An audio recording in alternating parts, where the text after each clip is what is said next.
And so begins the relentless Jim Derogators on the tale of RKelly, who seemed to be flying high and moving as untouchable by the law or rule that is not his. Jim, a music critic who reported for the Chicago Sun-Times, worked on this story tirelessly for about 20 years and even made a book entitled Soulless. The act of abuse can be dated to as far back as 1990, as a witness called Minor 6 surfaced in court during his trial in 2019. It had been stated that the victim was aged 14 or 15 when abused by RKelly. Jim Derogators had published an article in 1996 revealing that RKelly had abused a certain Tiffany Hawkins in 1991 when she was 15 years and the singer at 24. Tiffany had sued for emotional distress and personal injuries and demanded for $10 million in damages. The case was settled out of court for $250,000. Another allegation surfaced in 2001 by his intern, Tracy Sampson, stating that at the time she was 17 years old, RKelly used her as his personal sex object and controlled her life.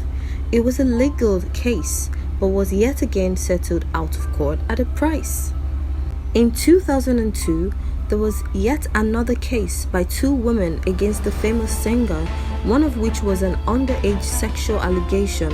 They were both settled out of court yet again, and the trend began to seem like this woman just wanted a share of RKelly's money. How come it was okay for me to see them until they wasn't getting no money from it? The story had been unbelievable, as the settlements looked like the icing on the cake, and the superstar's career had continued to grow. His fan base grew as well, and the support from them shielded his career. Between 2002 to 2020, RKelly pleaded not guilty to all of the cases and even beat his chest to winning all the cases against him. Absolutely no, it's not. Why? Because for one, I beat my case. When you beat something, you beat it. You were acquitted. We can't double jeopardy me like that. You can't. It's not fair. It's not fair to nobody. When you beat your case, you beat your case. He released a 19 minutes long song declaring his innocence of all allegations, titled I Admit. The lyrics clearly had manipulation intentions and contradictions to the title.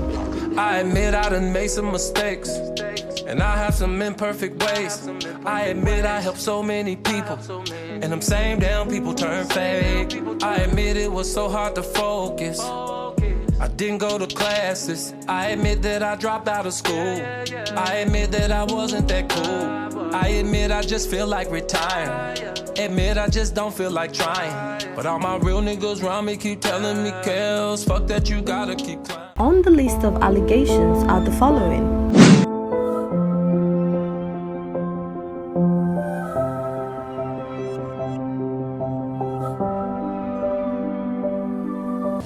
No, I'm not married. Robert's doing his thing, I'm doing my thing. He's a great producer, great artist who I do admire, and there's nothing there at all.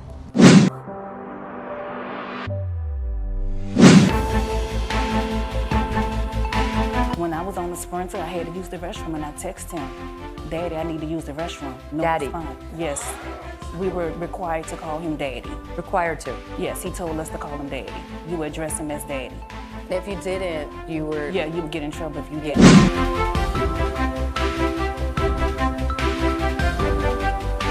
You were there most recently, so how many women are in this house? At the time when I was there, it was a total of 4 of us, and it was 2. Did you see Joycelyn? Yes, I did see Joycelyn. My first time seeing Joycelyn was when I was at the house, and at this time he told me, whenever you enter a room, you have to knock on a door and wait for permission for someone to say, come in. Do you think Joycelyn is there of her own free will? No, I don't. Do you think she's been brainwashed? Definitely. Because the things that he say, he make you turn. He pretty much try to say that your family is jealous that you're with him, your family wants to be with him, and you're happy and this is what you need to do. And if you disobey him, he would like fake cry and make you sympathize. For instance, when we were in Oklahoma.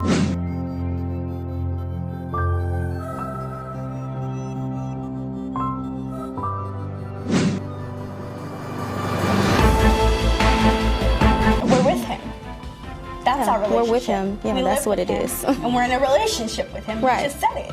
A very strong relationship as Both well. of you. Yes, most definitely. Truly, well, first Between of all, the I'm three not of you? here to talk about my personal life. Okay. And I would never share with no one what I do in or outside of the bedroom. And as a woman, I'm sure you would not either.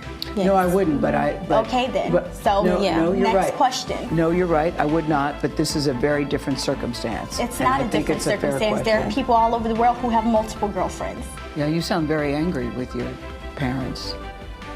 You sound very angry and very pained. Tell me, Ashra, why you're crying. Tell me.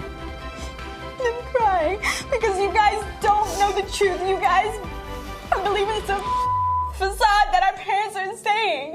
This is all lies for money. And if you can't see that, you're ignorant and you're stupid.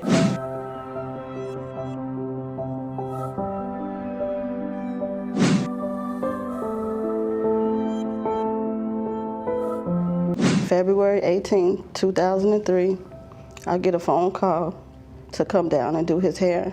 When he came to the room and he asked me for that head massage, and I told him I didn't do massages, I laughed it off. And I didn't know he was for real. If I could change that day, I wouldn't have been there. He pulled my braid down by him, and he said, "Suck it for daddy, suck it for daddy." And I said, "No." And I did like this, and he just started going. He did like 6. He didn't open the door right away. He said, "Fix your face. Fix your face."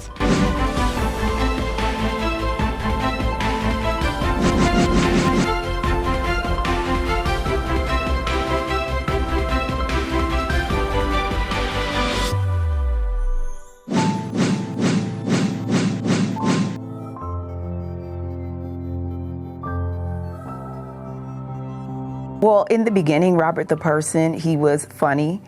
He had the best mama jokes ever. We started out as friends, and it evolved into a relationship. He was very broken. He shared intimate secrets with me about being abused as a child, dealing with illiteracy. Domestic violence was commonplace in his home. RKelly had started out as his dancer. I remember I danced the paint off the walls. They started clapping and he was like, you got the job. They bonded on a different level, shared intimate and deep secrets, and at the time, RKelly was an inspiration for RKelly.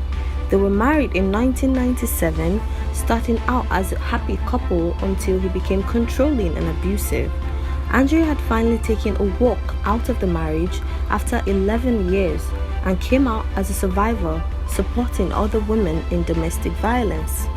At a certain point, your marriage started going down. When was that point? When I was pregnant with my first child, he locked me in a bathroom and I slept in the bathtub. Kelly, did you ever fear for your life? Yes.